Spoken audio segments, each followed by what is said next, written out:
So Fort Knox is the 6th largest city in the Commonwealth of Kentucky and the largest single employer in the state, larger than the 5 largest employers combined. Wow. Oh, gee. Covers 107 square miles of territory. We had 18 million square feet of facilities. I had a 46 megawatt electric load and a 9 million cubic foot gas load. I had 3 fire departments, 2 structural companies, and 1 crash That's rescue larger company. than a city. Yeah. Yeah, probably. I had 843 employees and a $49 million operating budget and a $200 million construction See budget. Ginger out Wow. there, did you? And I had a ball. I had so much fun doing that job. I said, this is what I want to do for the Yeah. rest of my life. And that's why I decided to reach out and try to become a public works director in the private side. Completely different ballgame. Yeah. In the military, I go to the commanding general and I say, General, this is what I want to do. And I Here's need why." this, I need this, and And he you're says, done. okay, Yeah. do that. And that's the end of discussion. Yeah, yeah. Not locally. No. Isn't that funny? Well, it's what started me down this kind of path where I am today. Yeah. In Lexington, we had a committee, a lighting options committee that had been fighting with NSTAR, Boston Edison, Yeah. over the conversion from the old style lights to the new high pressure sodium. They hated the yellow lights. They wanted something that was more historic, that would be appropriate for the town of Lexington, where the shot heard around the world was, and so on and so forth. The committee was headed by Mila Cabot Zinn. Heard that name. Mila is a throwback to the 70s. She looks like a flower child that was protesting on the Boston Common. But her looks are very deceiving. She's very much an earth kind of a person, you know, grows her own vegetables and all that sort of thing. But an incredibly smart woman, very well organized, just very impressive. So don't misjudge her by Yeah. outward appearances. And my predecessor really felt like she and her group were a bunch of tree-hugging, time-sucking people that were fighting against a gorilla that they could never defeat. Like my label, huh? Fighting against a gorilla they could never defeat. And so he just didn't have much time for them. But when I took over the job, Mila and Peter and the rest of the gang wanted to meet with me to see if hopefully the new guy might have more interest in supporting them. And Mila came in and she started talking to me, and I said, hold on, everybody. I got a sense of what we want to talk about here, but I need to do some more homework. So I'm prepared to talk. So you guys need to schedule a new meeting with me 2 weeks from today. Let's set a time, and when you come back, I will get myself smart. Well, that's when I discovered there was 2 tariffs. One for customer-owned that was a whole lot cheaper than utility-owned lights. And I decided that if the town could own the lights, then we put up whatever we want. Problem solved. So I said, what we need to do is figure out what we need to do to be able to own the lights. And that's when I wrote the legislation in Massachusetts that allows cities and towns to take over their streetlights. Light districts. No, it was Mass General Law 164, Section 34A, and I slipped it into the Energy Restructuring Act. And it went underneath everybody's radar because it was only a page and a quarter. And the act was 297 pages, the utility missed it. Oh, no kidding. Oh, wow. It got passed into law, and when I wrote a letter, the first letter I wrote to Tom May, who was I said, Tom, we want to take over the streetlights. What do we need to do? And he said, stuff it. So after we passed the law, I wrote him another letter, and he I'm wrote me. stuffing it. He wrote me back another letter, and it said, what was it about stuff it you didn't get the first time? And I wrote him back, and I said, what is it about Mass General Law 164, Section 34A that you don't get? Yeah. And it was kind of an oops. So then we spent a year negotiating with them over the purchase price of our assets. Now, the lights in Lexington, some of them had been in service since 1929. The average age of our fixtures was 29 years, so they were fully depreciated.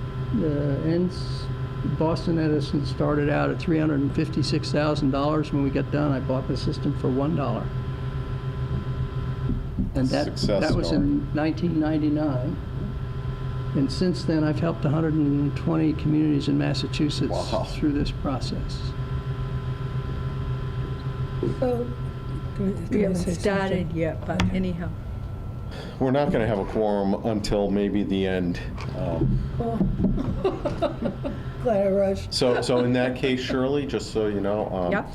there's really nothing on the agenda outside of this that's critical to deal with. Sure. Okay, so I don't, if we can't open it, we'll just have the presentation and then Okay, but, and ask questions and so Right forth. To now, we George, can't yes. officially open the meeting. Right. correct. Right. So, We'll still record it. And yeah. Are you ready? Yep.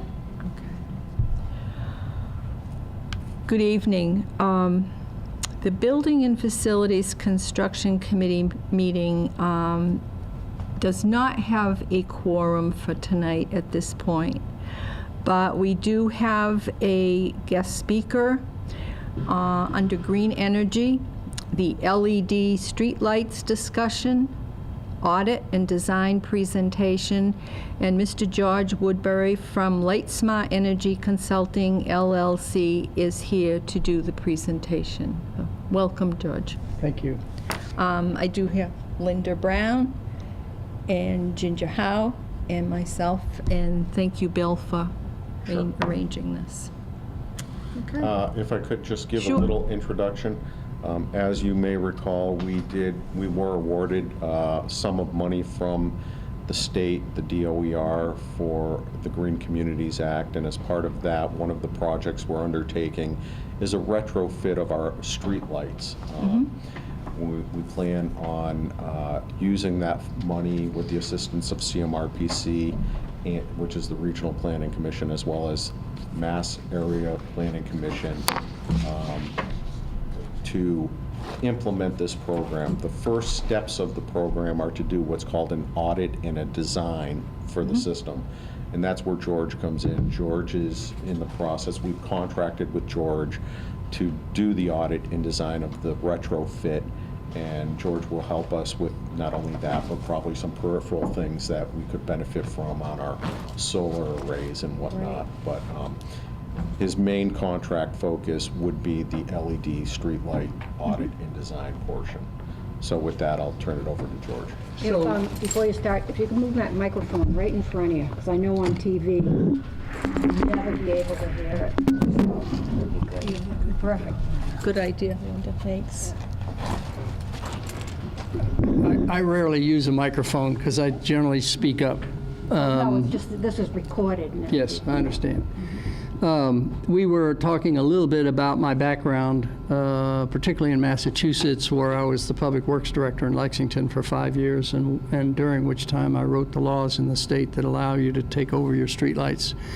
Since that time, I've written the statutes in both Maine and Rhode Island and also New York. And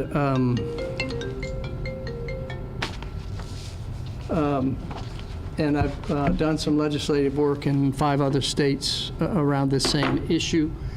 I have served as an expert witness in tariff and rate proceedings, and I also serve on the American National Standards Institute, setting standards for outdoor lighting, all as a result of beginning in Lexington and digging into this and learning to understand the needs of municipal governments and how it can benefit them. So I applaud you all's effort to move forward with this, to acquire the asset and then to convert it. I think what you're going to discover over time is that the technology is changing and the thinking around the technology is changing. Streetlights are going to be much more than just streetlights in the future. There is the ability to install a communication platform on the streetlights and then use that platform for weather monitoring and that sort of thing. you all have had a couple of experiences with tornadoes, for example. So if you had barometric pressure gauges out there on your streetlights, you could actually see where the barometric pressure was dropping the most, and then you could predict more accurately where the tornado was likely to go. Those kinds of things are possible.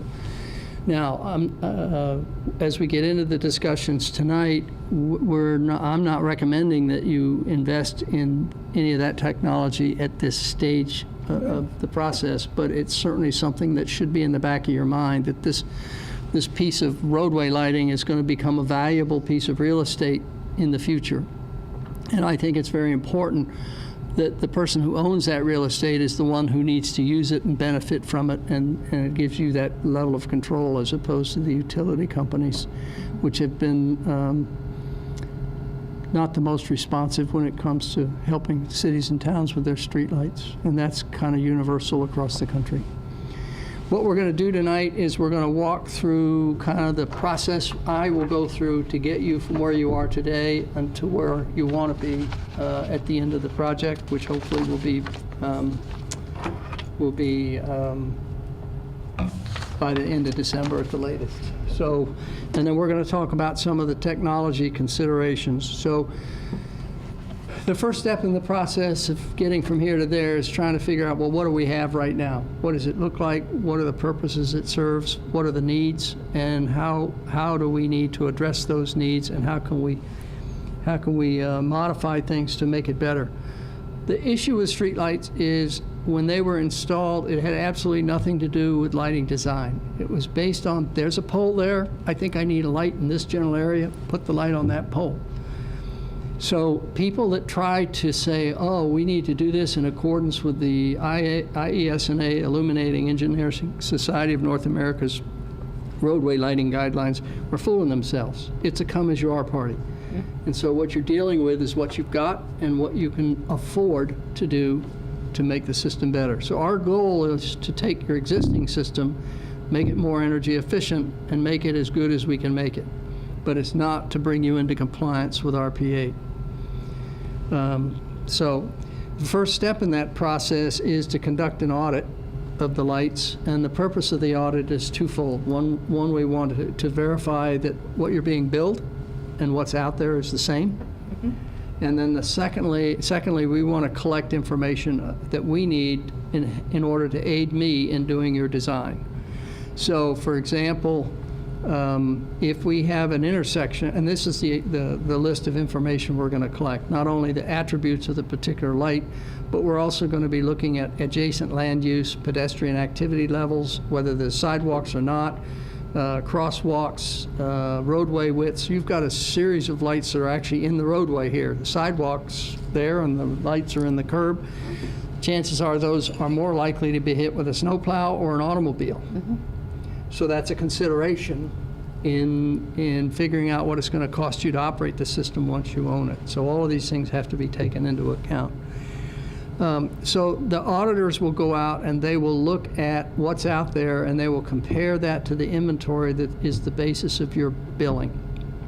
And then if the utility owes you money because they've been improperly billing you, we will seek to recover those funds for you.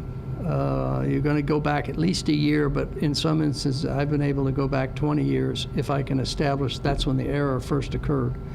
So, for example, in the town of Arlington, there were 2 mercury vapor lamps that were 400-watt fixtures that were removed in 1967 when they widened Route 2, and we recovered $14,000 and some for those 2 streetlights because they'd been billed for them since 1967 and they hadn't been there. But we could show that's when it occurred. Mm-hmm. So at best, worst case, we're going to get a year's worth, but at best, if we can establish something, we might get more. But, the other thing that'll happen is sometimes we find lights out there that you're not being charged for. They were put up, just never picked up on the bill. The good news there is that the utility generally has been agreeable to, once we complete the conversion, we add those into the inventory and then they pick them up for billing purposes. So you don't have to pay for those retroactively. Because up until the time you took over the lights, the responsibility for that inventory belonged to them, not to you. So it's their fault, not yours. So Can I talk? So we win either way? 'Cause Yes. that's what you're really saying. Yes. Instead of them then being able to take the cost of those lights that we're not paying for off the cost of the lights that we are paying for that we shouldn't be paying for, which would at least make sense. We get both things, the town. Correct.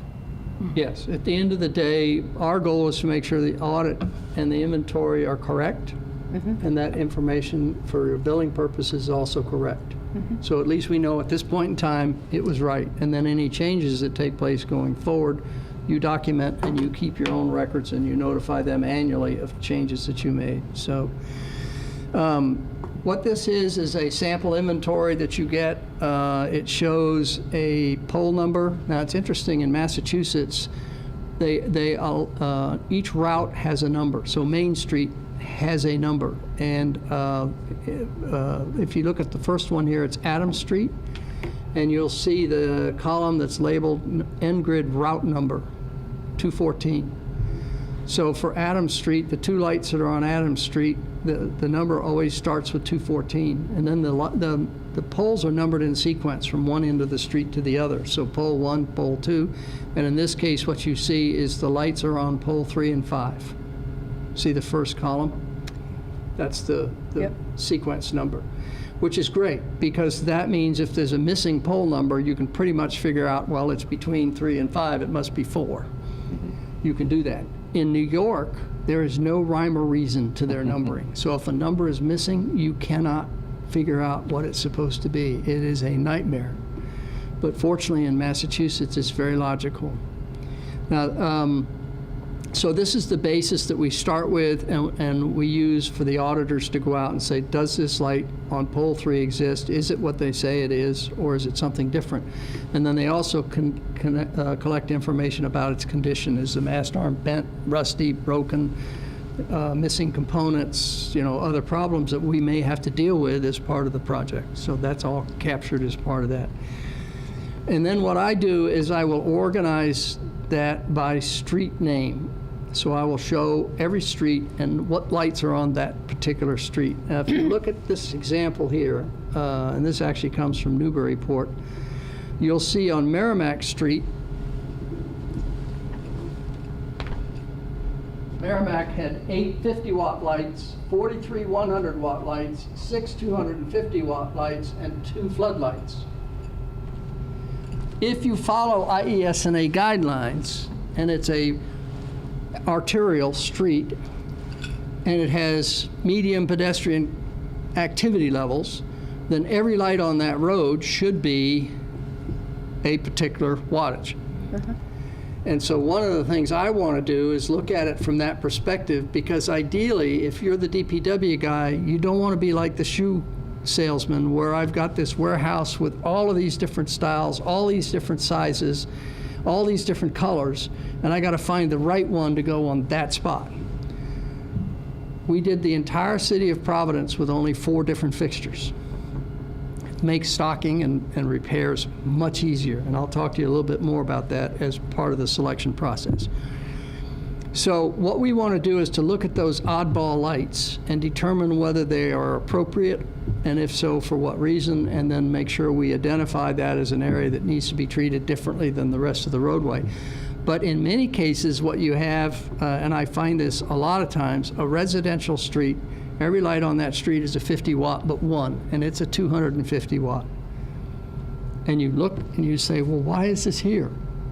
It's no different than any other light on this street. There's no curve, there's nothing, no crosswalk. Well, you find out that there used to be a person living there who was 90 years old and complained to her selectman that she couldn't feel safe at night, and she was concerned, and if he wanted her vote, then she wanted a brighter light. And so she got a brighter light. Unfortunately, she now lives in the Elmwood Cemetery, and there's somebody else completely different there, but that light is still being paid for by the community. So those go away, and that light gets changed to be the rest, as the same as the rest of the neighborhood. So that's part of the audit process too, is identify those kinds of changes that we can make. Now, you all have an interesting situation here in that you have very few streetlights, and most of your streetlights are at places that are somewhat critical. So you have some very interesting intersections that are very busy, that need extra light.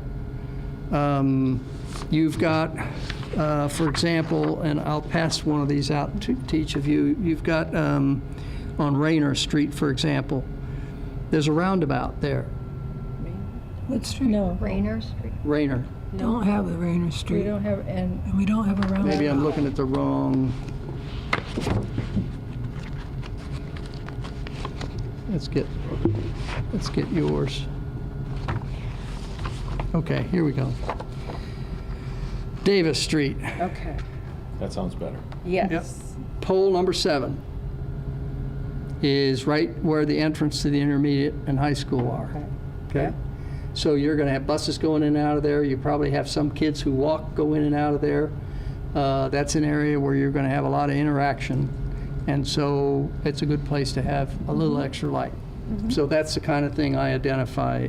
On Church Street, there's pole 1 is where the entrance to a large church parking lot is. Again, more interaction. So the higher wattage light is justified. On Gleason, School Road connects to Davis and Main. That's a very busy intersection, so it needs extra lighting. So these kinds of things are identified, and I've already gone through and looked at all of this for the town. Even though we haven't audited the lights yet, I use Google Earth and Street View, which allows me to zoom in and go and actually stand on the street and look around and see what's going on at that location. Ginger has a question. So do you know now that there's not enough light in those places, or do you know that the wattage there is reasonable? The wattage there is reasonable. In some cases, I'm actually recommending we increase the wattages. But it's not unreasonable currently, Right, or unsafe. right. But the LED wattage is not the same as the conventional. That's correct. But in the process, what I do is I look at it as if it were all high-pressure sodium, and I convert everything to what the high-pressure sodium light should be, because I know what the equivalent LED is for that. So once I have the correct HPS wattage list, I now know what my LED wattage list should be. So that's just the process I follow. And then once I'm done with this, I will then give it to you all to review, the town to review, and you'll come back to me and say, well, here's some other things we want you to consider, and then I will make those appropriate adjustments. So, for example, I've already met with Matt, and he's told me about a number of intersections that he thinks need special attention, and it looks like I've gotten most of those, but there's a couple there I need to go back and look at. Sure. Okay? So that's the audit process. Are you going to be, one of the problems, and it's not in our town, but in the town nearby, where there's an LED light at a facility, but it's just shining right at you as you come up the road. That's a pet peeve of mine. Okay.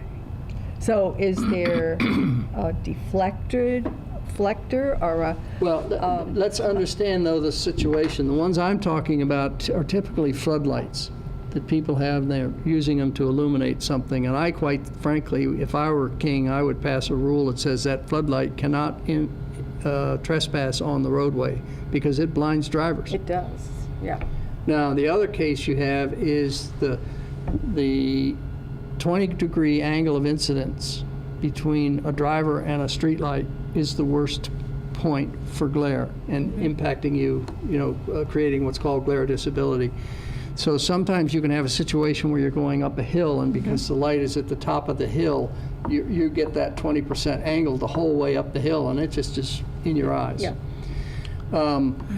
There is one manufacturer, Leotech, who actually produces shields specifically for that purpose. Everybody else has backlight shields, and that is for the light that goes behind the street light onto people's property or in their second-story windows.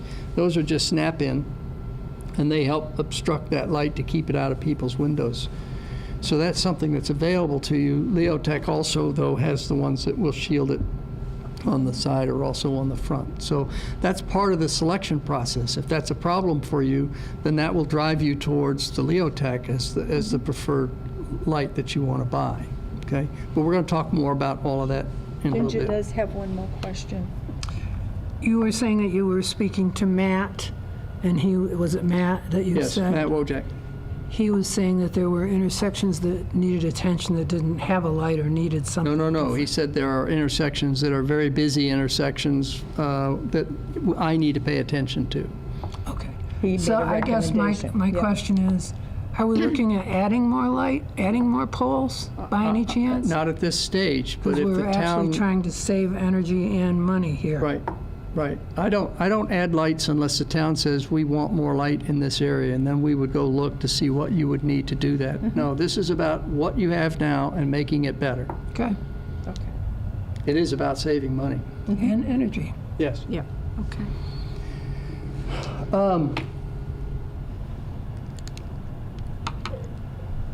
Unfortunately, the slide doesn't show it very well, but on the underside of a fixture, right here, Yeah. there's a tag. Not that big square. Most of them will be a yellow background, and then it'll have a black number on that. That number indicates 1/10 of the wattage of that fixture. So when you look up at the light, if you see a yellow background, it's high-pressure sodium, and if it has a 1 on it, or 10 on it, it's a 100-watt fixture. If it has a 5 on it, it's a 50-watt fixture. If it has a 25 on it, it's a 250-watt fixture. Okay? Now, I have to warn you, once you start looking up at these lights, you won't ever be able to not do it going forward. I can't drive into a community and not look up at their streetlights. It's, you know. You get Now, hooked, right? yeah, you do. And the background color of the tag indicates the type of light it is. So if it's blue, it's mercury vapor. If it's red, it's a metal halide. If it's yellow, it's high-pressure sodium. And then the LED will be white. Okay? And then what we've developed with our auditors is just standard definitions, because if you're sorting data, it's good if everybody always posts it exactly the same way, so you can pull out all of the ones that are labeled DB, okay, which is a double pole or direct burial. So these are all things. Now, this shows better. Well, it does on my laptop. You can see the 40. That's a 400-watt fixture. This is a metal halide, which is kind of interesting that it has the white and the red. That's unusual, but that's a 250-watt metal halide flood. That's an LED. You don't have any of these, but we had a bunch of them in Lexington. This is what's called an Admiral's hat. It was an incandescent light, and the Admiral's hat was the first attempt to regulate light pollution. So this fixture was designed to push the light up and down the roadway, but to keep it from going across the street or behind. And that was done back in the 20s. It's interesting that we started thinking about light pollution back then. So these are all just pictures of various and sundry types of things that we run into. This is an example of a light that the town is paying for, but it's really lighting the Baptist church. And the question is, should the town be providing lighting for the Baptist church? So these are, if we find these kind of situations, these are things that you all have to decide on and determine whether they need to take it over. Or what some communities are doing is they continue to provide these services, but they charge them a betterment charge on their tax bill or on a bill. It could be on the water sewer bill, or they charge them a fee, and towns can actually make a small profit doing that. So I have a question. So in your audit, you will mention that? we identify that and can come back to you with those kinds of things. This just shows you the different type of lamps that are out there. I can look at a lamp and tell you what it is because I've been doing this so long. But this is not something that, and this is what's referred to as a handhole cover. So this is where you access the wiring and where it's connected. And if you don't have, I don't believe you have any of these type of fixtures here. Okay, one more question, Ginger? The Baptist church, there's no intersection there and there's no traffic going out where that light is? No, So it's over the just- sidewalk. There is an intersection behind it. But for example, if this is the church, the roadway's back here, that light is over this way. It's over the sidewalk. If you want it over the street, it needs to be over here. People aren't accessing, there's no street where that light is. No, there is a street. It's behind it, Not one in front of it. not one in front of it. You want to go back and look at the picture? It looks like there's cars there. That's why I'm asking the Well, it's kind of a question. parking lot, but that's the church lot, and that's the sidewalk. The street's back here. So if that light were over here, fine, it's over the roadway. But it's not. It's serving their parking lot and their Okay. sidewalk Doesn't look like and that. and their entrance. So, but I'm not going to make those decisions. Right. I'm going to bring them to your Right. attention, No. and you all are Right. going to decide. Private light on a public pole. Right. Okay. They can pay for that. Ngrid will let them keep it, and they pay Ngrid for it, a flat rate. Okay, so now let's talk about LED technology. LEDs do several things for us. One is they're very energy efficient. So if you take a typical high-pressure sodium lamp, when we converted from mercury vapor to high-pressure sodium, we got the same amount of light out of a fixture that used half as much light. We're going to go now to get the same amount of light out of a fixture that uses 35% as much energy. So, we're making the next leap forward. In addition, the high-pressure sodium lamp has a color rendering index of 25 out of 100. So colors appear about 25% correct. Why? That's important because the human eye's ability to detect and recognize things is somewhat dependent on being able to see it, and the issue is you have in the eye 3 different types of cone cells that you see with. Each of those is sensitive to certain wavelengths of light. So if those wavelengths of light aren't present, the cone is not seeing anything. So now 2 out of 3 of your cones may be seeing something, or maybe 1 1/4. And so you're only getting a partial picture, sort of like your TV screen in the old days when you'd get a lot of snow. And you were trying to peer through the snow to see what was going on. By having a high color rendering source, all of the cones are getting a message, and all of them can work together. And so they, in addition, will perceive white light as brighter than the same identical amount of lumens under a high-pressure sodium or a poor color rendering source. So what we find is we can get the same foot candles with an LED that uses half as much energy, but because of the human eye response, we can reduce that by another 30%, and still the light will be perceived and objects will be seen at the same level as they were before. So typical savings from an LED conversion are 65 to 70% over your current energy costs.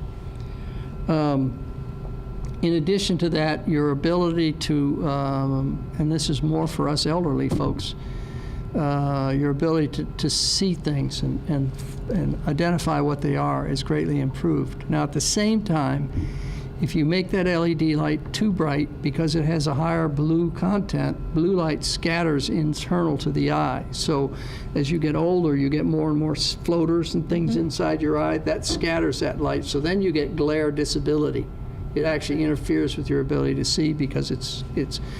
And the other thing that can happen is in inclement weather, if that light is too glary, it's like driving your car into the sunset. And your windshield will prevent you from seeing what's out there. So it's important in the design that we not overlight. So basically, I've come up with a formula that I've been using now for a long time, and now of late I've been beginning to see some actual research being done by Rensselaer Polytech that supports and substantiates everything I've learned through practical experience.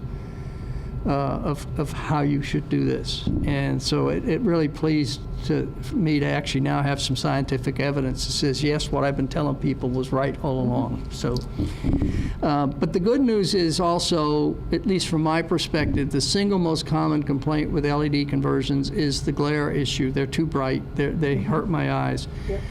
The frequency of complaints I've had on my projects is extraordinarily small. but it's because I take a lower light level approach to it than many. And you'll see that here. Now, LED lights,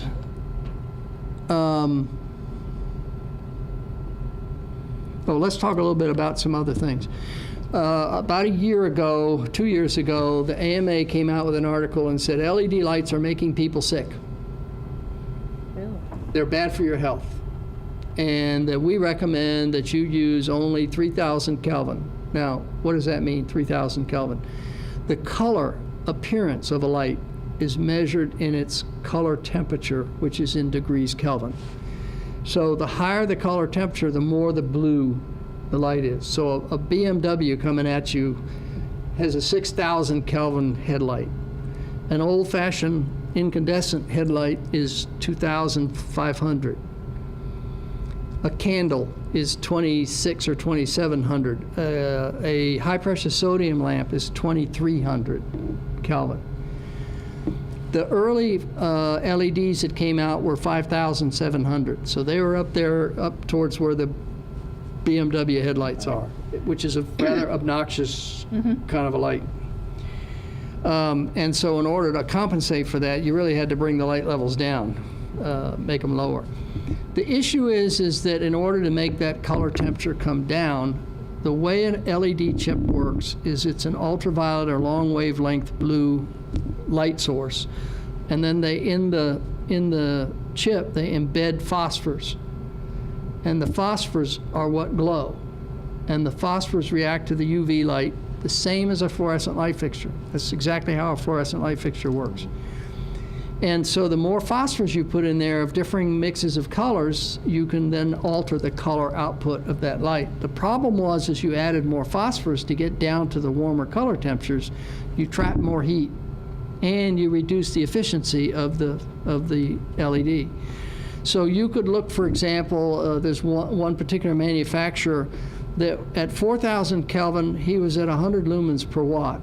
And at 3,000 Kelvin, it was at 85. So there was a 15% loss in energy efficiency by going to 3,000 Kelvin. But more importantly, the life expectancy of that lamp went from 100,000 hours to 50,000 hours. So your long-term maintenance costs were going to be higher. That's all changed. In the last 3 years, they've overcome most of those challenges, and now there's only a 5 to 8% difference in the energy efficiency. So you get a little more output out of a 4,000 Kelvin than you do out of a 3,000 Kelvin. And the life expectancy has also maybe a 3 to 5% degradation, because we've learned how to manage that heat better and how to dissipate the heat better.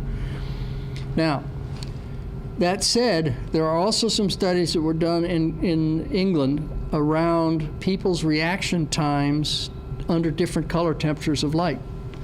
And what they found was that the optimum color temperature for public safety is 4,000 kelvins.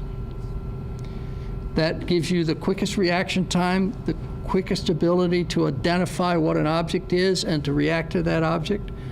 And so it's better from a public safety standpoint. Now, keep in mind, though, there's a big difference between going 20 miles an hour and going 50 miles an hour in the impact of your reaction time to how far you travel. So in a neighborhood, it's, at 25 miles an hour, it's not much of a consideration. It might be the difference of 2 to 3 feet, Mm-hmm. But on a higher speed roadway, it can make a difference of 60 feet or 50 feet or something of that nature. So, and then the other thing, the other side of this is that if I do 2 streets, and do one with 4,000 and one with 3,000, and I let my public go out there and look at them, the public's going to say, oh, I like the 3,000 better. That's much nicer. The DPW guys and the police guys and the fire guys say, oh, no, I like the 4,000 better. I can see the poles, I can see the curb, I can see, I see everything better. Now, quite frankly, if I didn't tell you, you really wouldn't notice. But when I tell you, you notice.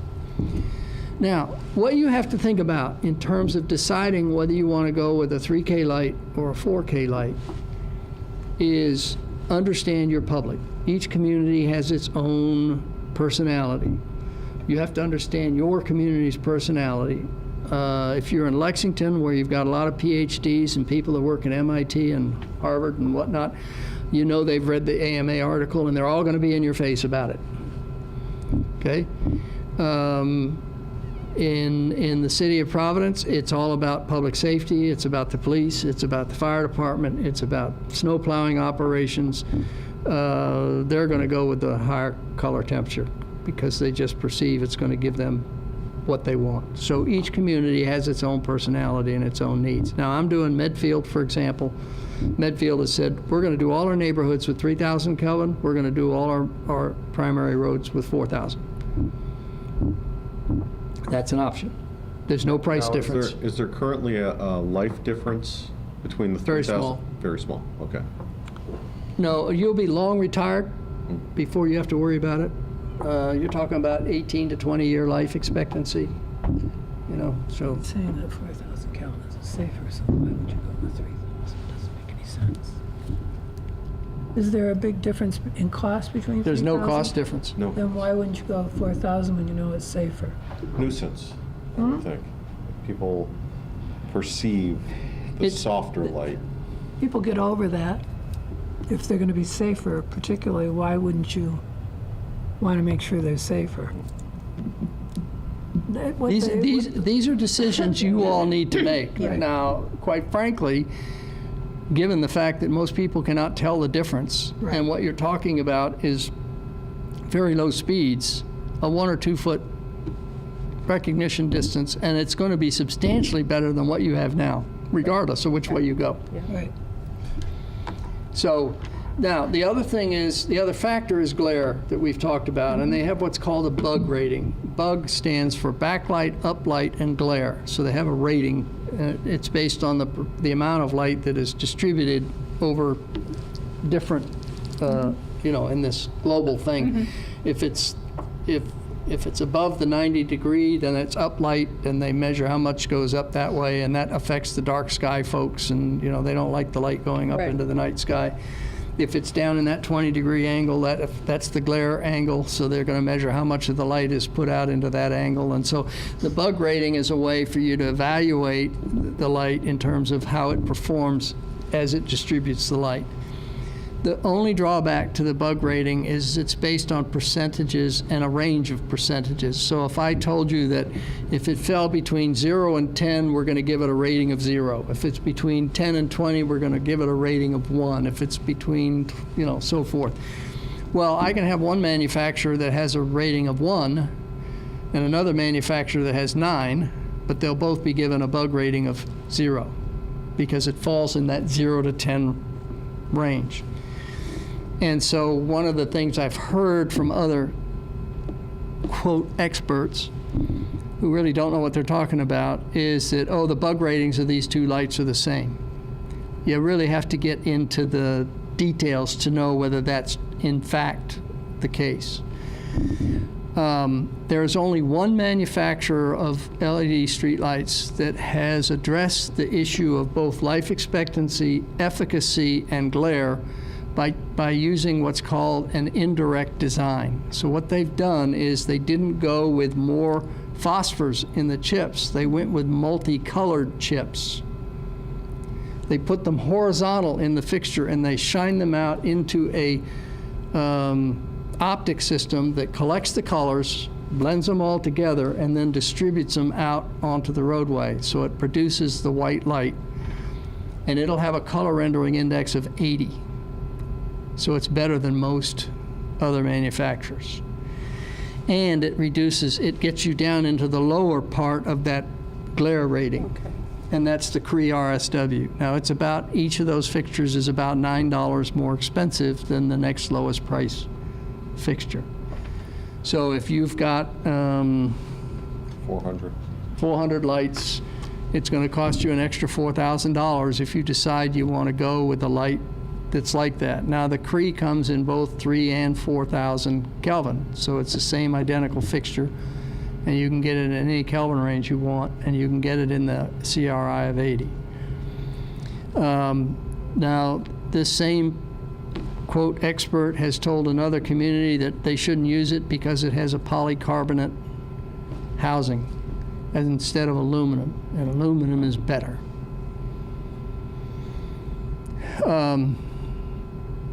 Aluminum will corrode. Polycarbonate won't. Aluminum has to be recycled. The polycarbonate can also be recycled. If you actually look at the life cycle of each of those two fixtures, how much energy was involved in manufacturing the fixture, and what about the disposal costs of that fixture, the Cree fixture has the lowest footprint of any manufactured LED out there today. And it's the only company that's all U.S. So there's several arguments that one can make to the public about why we want to choose a U.S. manufacturer, a U.S. company that produces their product in the U.S. and employs American workers, which has the lowest overall environmental footprint of any fixture, and so on and so forth. Now, at the same time, I'll tell you, this other expert told this other community they don't want to use it because it's plastic and so on and so forth. And so instead of buying a $120 fixture, they want them to buy a $153 fixture. Question, Charlie. Yeah. Question? How do you spell Cree? How are you spelling it? CREE, And where are they from? Raleigh. They bought a company called Beta. Beta is based in Racine, Wisconsin. Beta was a family-owned business. It was one of the leaders. They came out with the Beta Cree. Cree makes the chips. Cree is one of the world's leading chip manufacturers. So Philips makes chips. But if you go to a Leotech fixture, which is a Taiwan company, and it's a very good fixture, they buy their chips from either Cree or some other, of late they've been doing a Nichia chip, which comes out of Korea. Nichia is the other leading manufacturer of chips. Philips is in there. They're kind of a distant third from the other two. But Philips makes a very, very good chip. Philips, is, as you know, is out of the Belgium. They're Belgium-based. Acuity is AEL. That is a U.S. company, but their equipment is all manufactured in Mexico. It's interesting how they get around the Made in America label, and how they can make a claim. What they did is I saw one spec that was put out where they said, and this was down in Rhode Island, as long as they were part of the NAFTA agreement, it counted. Well, they are in America. So I don't play those kind of games. I'm going to tell you what's what, and you guys decide. I don't care. You can pick any fixture you want, and I'm going to support that. And I'm going to get you the best price I can for it. But I've tested all of these fixtures. I know how they perform, and we have used 45,000 Cree fixtures in Rhode Island with very, very low failure rates. Very happy. I've also used thousands of Leotech fixtures with very low failure rates. Acuity makes a very good fixture. The problem with Acuity, and there's certain advantages to the Acuity fixture, they use a borosilicate glass. So over time, that glass is not going to discolor where plastics may. And everybody else uses plastic optics. And I don't know how they're going to perform over 15 years, They say they're UV stabilized and all that sort of thing, but only time will tell. Even a Mercedes headlight lens gets cloudy if it's exposed to too much sun. So we don't know the answer to that. The borosilicate glass clearly is not going to have those problems, but they use what's called a chip-on-board system, where they take a massive number of LEDs mounted on a chip that's about that big around, and then they handle the whole thing with the optics. And the problem with it is the glare. It's awful.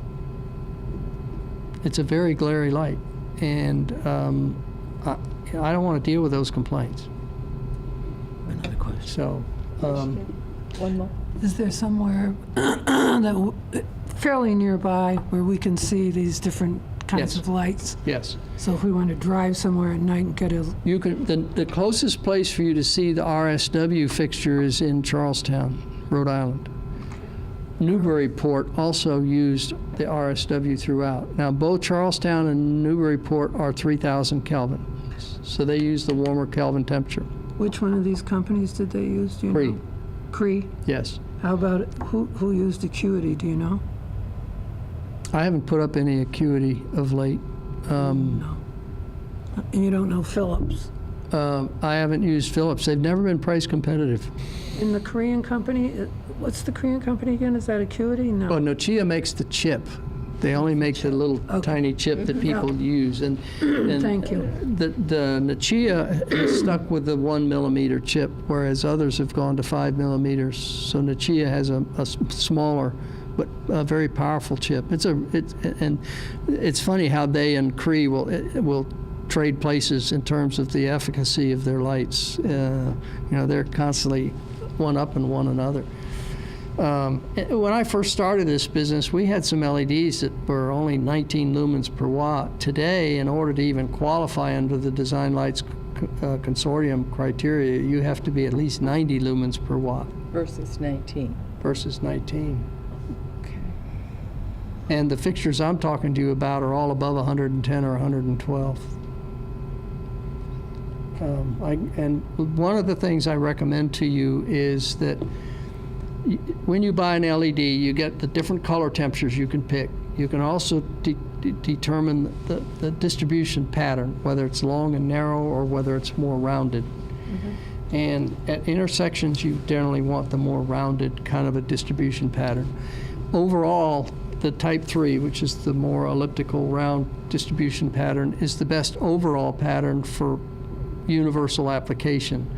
In a city or town where I've got narrow streets and tall buildings on both sides and I'll get a lot of reflected light, and then I want to go with Type 2 where I can distribute the light more down this longer way. And what would your recommendation be for, say, country roads? rural? Type 3, because your lights are not that close together, they're pretty far apart, and so I generally am using one light to try to light a fairly large area, so I want to go with a Type 3. So generally I would recommend that all of your lights we order be Type 3 distribution. The only exception to that might be right down here on Main Street on this one little tiny section. Sure. And that's up to you. It complicates the inventory a little bit. If you've only got 5 lights that are Type 2, and then you got to have at least one on the shelf in case one of those goes out. But that's up to you to decide that. The other thing that you do is street light LED lights can be dimmed. High pressure sodium lights cannot. Not very well. The other thing about LED lights is you can turn them on and turn them off and turn them back on again instantly. So they're like an incandescent, not like a mercury vapor or a high pressure sodium or a metal halide where you turn the thing off and then you wait 15 minutes for it to come. You ever been in a gym when the lights went out? Yeah. And then you had to sit there and wait? Well, LEDs are not like that. So as a result, there's a whole new industry around being able to dim those lights after certain hours to reduce energy consumption, and when the people aren't driving around and traffic levels are lower and pedestrians aren't shopping, and so these are these control devices, and they communicate with one another either using a wireless system or using a cellular-based system. And they either work on a mesh network where each control talks to the one that's nearest to it, and that it leapfrogs all the way back to something that's connected to the internet, and then it typically cellular based. It collects the data from a whole bunch of these guys and ships that information back to you and lets you control them. The city of Providence, for example, is all 4,000 Kelvin, and it's a Cree fixture. So if you want to go over to Providence, you can go down to Providence and see it. Whatever. There's a bunch down in Rhode Island, and I think Rhode Island is probably as close to you as anybody, like Tiverton, for example. Yeah. Sure. It's right around the corner. It's right around the corner. So How long has Providence had these lights? it's 2016. So they're relatively new. Mm-hmm. Okay. It took me 6 months to finish Providence, which is kind of a record. So we should have no problem finishing. I don't think it'll take too long. Well, it was an interesting situation, and I give a lot of credit to Alan Seepy, who was the building and operations manager for the city, who said, I know the council's going to approve this, so I'm just going to go ahead and sign, and you can go ahead and get going. He didn't wait for the council to do its thing.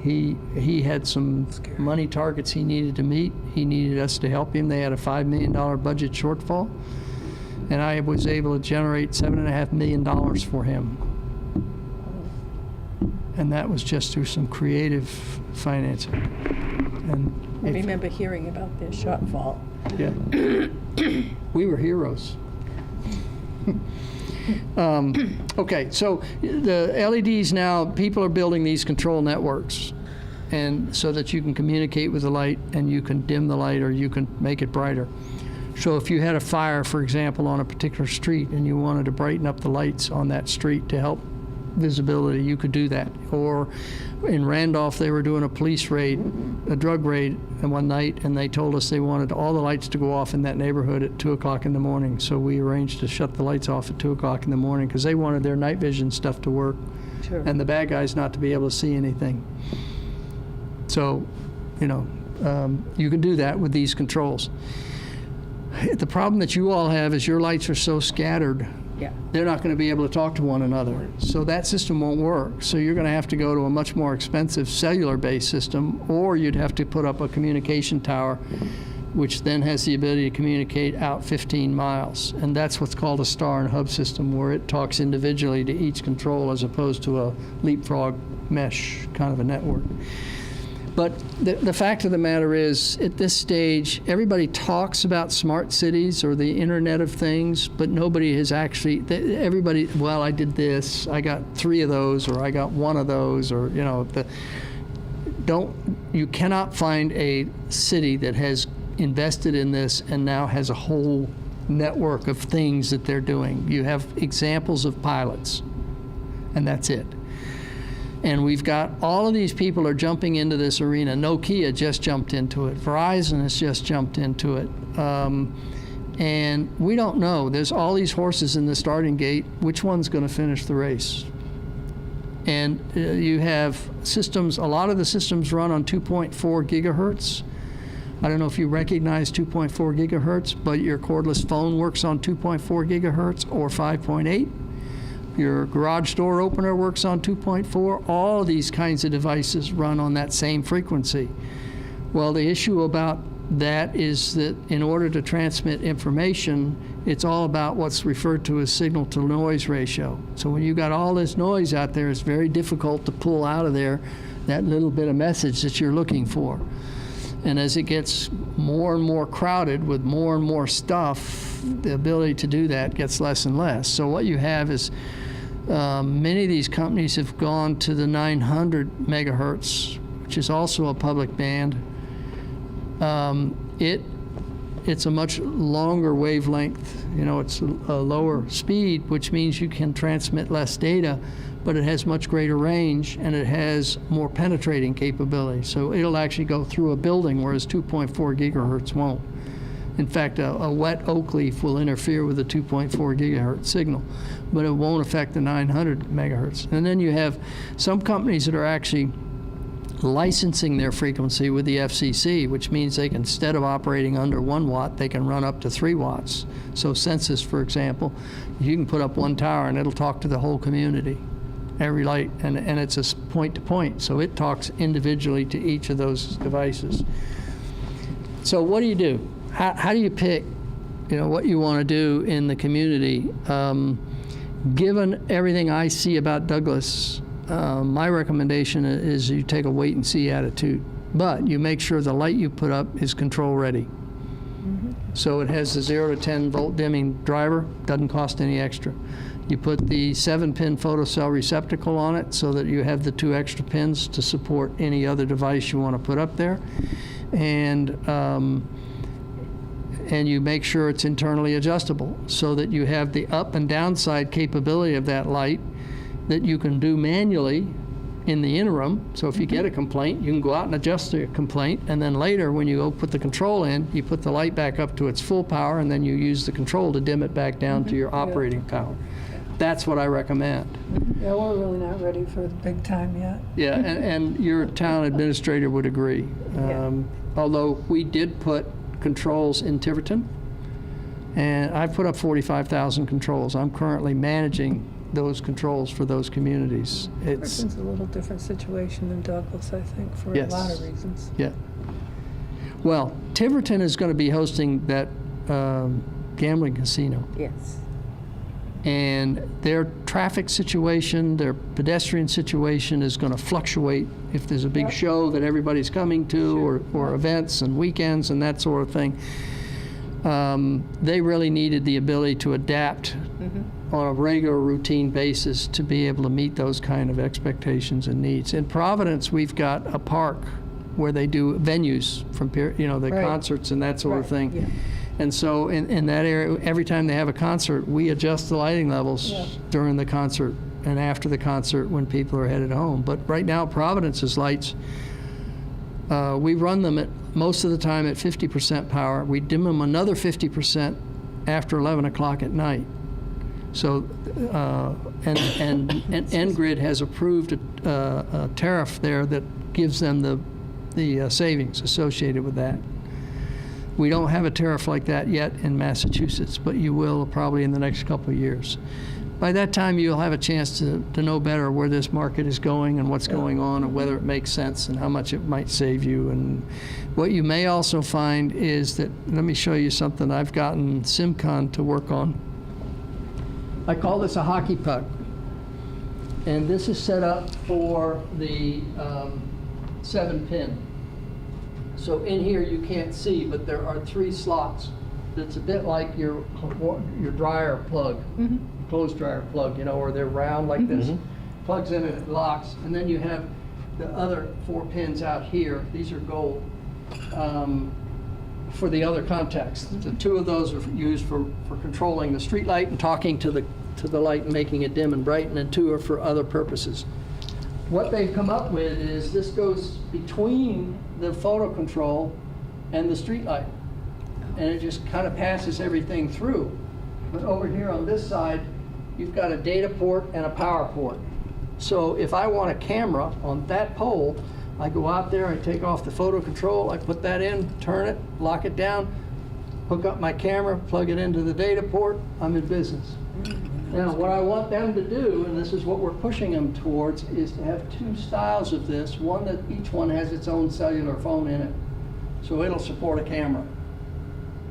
And the other one that may support much lower data requirements.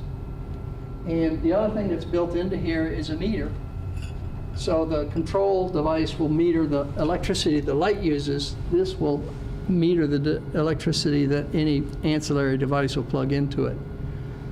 So this gives me what I want as a DPW, the ability to instantly modify any light and add something to it. And if it's not in the right place, I can just move it the next day. It's no problem. And I don't have to spend that kind of money on every light where I don't really need it. Yeah. I just put it where I want it. So I'm proud to say that my company is the one that's driving this. But I can do that because I put in, last year I was responsible for the sale of over 200,000 control units. And so I'm able, I command enough demand that people listen to me. And I also volunteered to serve on the American National Standards Institute for the sole purpose of representing the interests of my municipalities. I'm the only representative that is there under general interest representing municipal interests. That's why I participate. So it keeps me on top of the technology, and it allows me to push things in a direction where I think we need it to go for us. So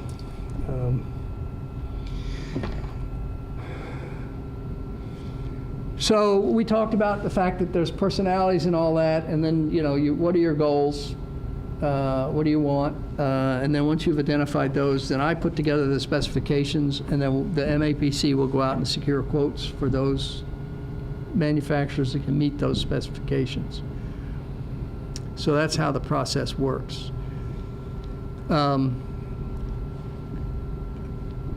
We've spent an hour educating you about LED and the process for getting from where you are today to where we want to go. And now the only thing we're going to need from you all is the decisions around controls or not, and what I'm hearing so far is no, and I think that's the right decision. I think we all agree that we should buy a light that is control-ready. The next question is are you inclined to buy the lower cost fixture, or do you want to go ahead and go to the higher cost RSW fixture? And then what color temperatures do you want to use? Do you want to do all one color temperature? Do you want to split it? Or, you know, those are the decisions that you all need to Is make. the higher cost fixture the one with the glass? No, the higher cost one is the indirect, the Cree RSW. So where does the glass come in? It's not in the competition. It's more expensive than either of the two. Now, the control-ready MAPC requires, as part of the Green Communities program, it has to be control-ready, so take that So off that the takes table. care of that. For all intents and purposes, no manufacturer is producing one that isn't control-ready. The only difference is the standard is the 5-pin receptacle as Or the opposed to the 7. They say And- 7.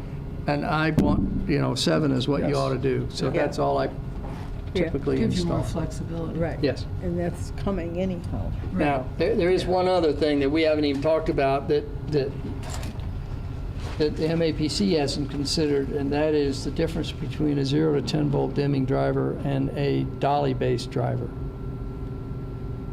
A Dolly-based driver actually has intelligence built into it, and it communicates 2 ways.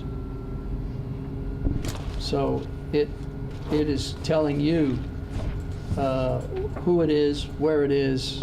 It's communicating that back to you. Okay, so I'm pole 7, I've got this problem. Is that what you're saying? Yeah.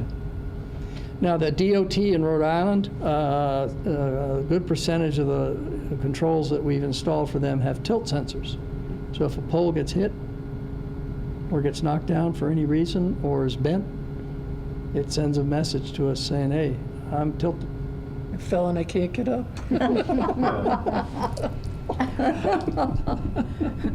Well, that's better than me calling National Grid and saying, the pole by my driveway is really starting to lean more. But anyhow, that was And- years ago. Yes. And they won't do anything about it. Yeah. I said, well, if it comes down, remember I called. But that was years ago. So what are you saying about that, the Dolly and the, Well, this is something different. You can order them with the Dolly drivers. I don't know what the price differential is. I have a feeling a Dolly driver is a little more expensive because it's not a high demand item yet. Yeah. But if you look at Georgia Power, who's one of the few utilities that is embraced these controls and is using the controls for billing purposes, they've gone to strictly Dolly drivers because the Dolly driver gives them the information that they want. It makes managing their system simpler. and what do you think about that? I think you only have 414 lights and it's not a matter of concern. Right, that's what I thought you'd say, okay.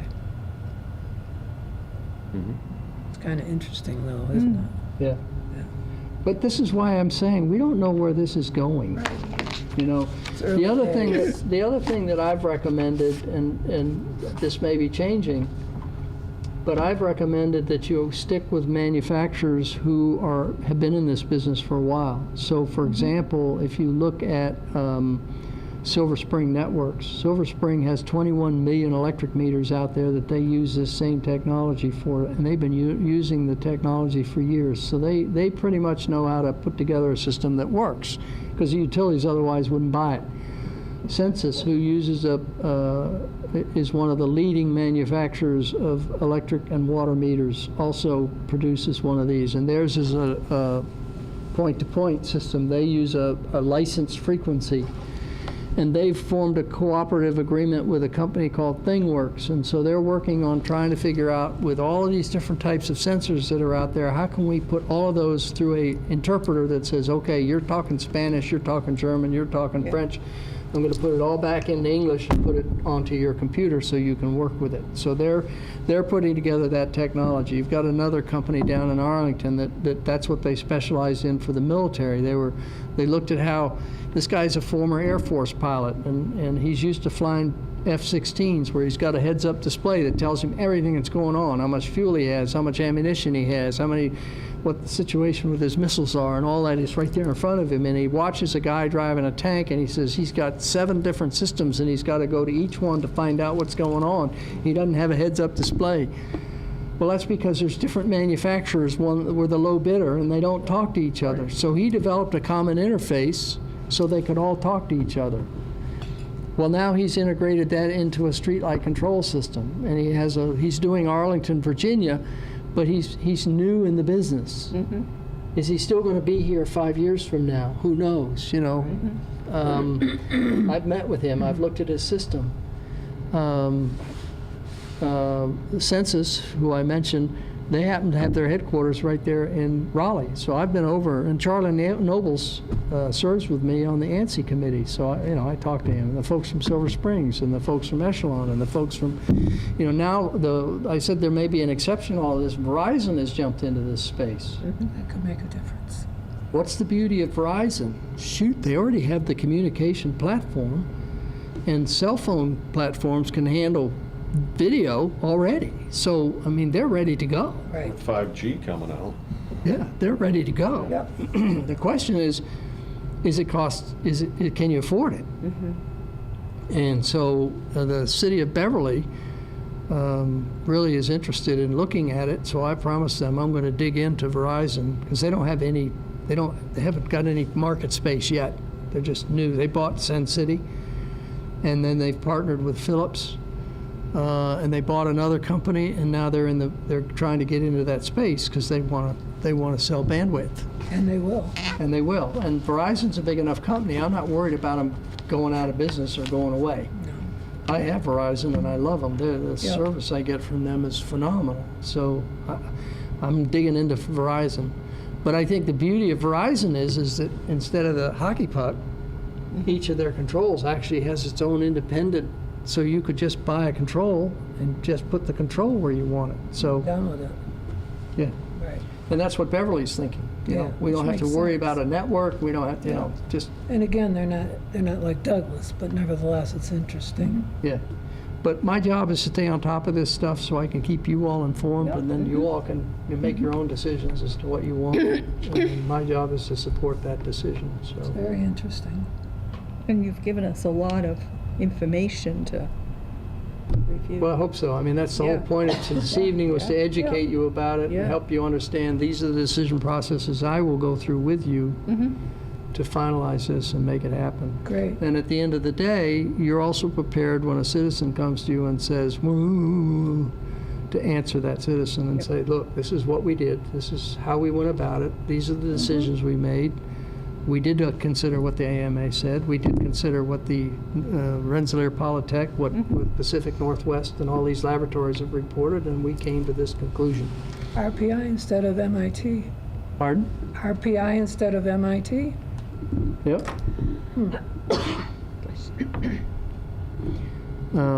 I went out to give a presentation to a seminar group out in Denver, and I met the gal that works in the lab there at Rensselaer. Very impressed. Yep. It's a And good school. that's when I first began to see there was research that supported what I'd been telling communities for years based on practical experience, and it's very rewarding. Yeah. You don't hear the name RPI very often around here, but they're excellent. Oh, yeah. So I hope this was helpful for everybody. I think so. George, did you say you had handouts? Well, I've got your listing by streets. Okay. I think anything, because particularly we have 2 members that aren't here. I also have some preliminary cost estimates for your project that talks about the grants Great. and how much that's going to be. And are you going to be able to calculate some kind of savings too? That's what this next one does for you. Great. It looks at 3 different options. And did I give you one of these? I have. No, I'll give you this in a second. So, oh, I got it. All right, I need one. all right. Yeah. So let's Take look. one copies if you need extra. Oh, we can make more, but I'll leave this with you. But let me just walk you through. The first one is just a straightforward LED conversion with the lowest cost option, which is Leotech. So if you look at the columns, the material costs for the fixtures, the control, photo control cost, the The fusing cost? fusing. You have to, under National Grid, you have to install a fuse between the secondary and the fixture when you install the fixture. My consulting fees, the labor costs, the total cost, and then you have the MAPC incentive that would be expected, and the National Grid incentive, and then you have the net cost, net of incentives. Now, if you have an additional funding source that I'm not aware of, and I gather you might, Green communities, yeah. Right. yeah, that would further deduce this. Now, I also know that the town approved up to $140,000 for this project, and it's only going to cost you $50,000, so you're going to have $90,000 left over. Yeah, the green community is a $145,000 grant. Yeah, so you're that, We had to go to town meeting for your services because I mean, it's Right. complicated, but Yeah. yeah, yeah. that's the funding source. Yeah. So that's how it lays out. You can see the return on investment. The second line is a control network. And this, quite frankly, is an underestimate because the way your lights are so scattered, we'd have to put a lot of gateways out there to be able to communicate with everything. So that would really drive the costs up. Right. And then the last one is to go to the RSW, the more expensive Cree fixture. Yeah. But you can see the difference between that and the lower cost Leotech is all of about $5,000, about 10%. How do you feel about that I think it's money well spent, for Cree? yes. That's what I thought. Given what I know about your community, I think it's money well spent. Yeah. Okay. I got that impression as you were talking. Yeah. See, I dig into your community. I talk to other people about it. I learned a lot about kind of the environment in this town and what the people think about here. Yep. And my impression is this community is going to be very conscious of the considerations that go into selecting a fixture that meets AMA and does all of these other things. Right. If you were Providence, or you were West Warwick, or you were North Providence, or I would tell you something different. I would hope. But listen, I'm not here to push you in a particular Understand. direction. I'm trying to give you Understand. good advice and then let you all decide. Yep. George, do you have any experience with, because we're now taking ownership of the lighting infrastructure, I expect we're going to contract out a maintenance agreement with. That'll all be done part and Possible. parcel with the MAPC's installer. We will enter into a service contract with that, whoever the selected installer is. Great, Everything's going to be based on a menu pricing system. okay. So if they go out and do say a LED light fails and they have to replace it, there's no cost for the materials, but there is a labor cost. That labor cost will be pre-established, and you'll know that it's going to cost you $90 or $110 for them to go out. And it would be probably ideal if we could do a regional agreement with Absolutely. a particular company. Let me tell you a little bit about the PRISM program in Rhode Island. For 19 years, I've been helping communities like yours go out and secure a contractor to do the work and then to do the follow-on maintenance. Those are typically 3-year contracts that have a clause for renewal if you're happy and everything. Yeah. And then the project gets done, we get everything sorted out with the utility in terms of your billing, everything's straight, everybody got paid their incentives, I go away. And that's now up to the town, they're on their own. And every 3 years, they got to issue, if they need to, they'll issue a new RFP to get somebody else or to compete the business, or because you're only allowed to renew that contract usually 2 times for 1 year each, so a total of 5 years. So at least every 5 years, you're back on the street trying to do this again. Most communities take the original document that I wrote and just reuse it Of course, yeah. over and over again. In fact, I found that the firm that National Grid recommends to communities to use down in Rhode Island have stolen my work, and they used my work to you know, and they don't understand it. That's what drives me crazy. The list has the E1 through E41 tasks, and the E on theirs has no relationship to the document, but mine, it's tied to the document. So I know they cut and pasted it. Yeah. Right. But anyway, so what we did down in Rhode Island was I said, you know, I've got Little Compton that has 8 streetlights. Yep. Yeah. I've got Providence with 17,000 streetlights. I've got Cumberland with 5,000 streetlights. I got West Warwick. I got Warwick. I got, you know, they're all over the place. Yep.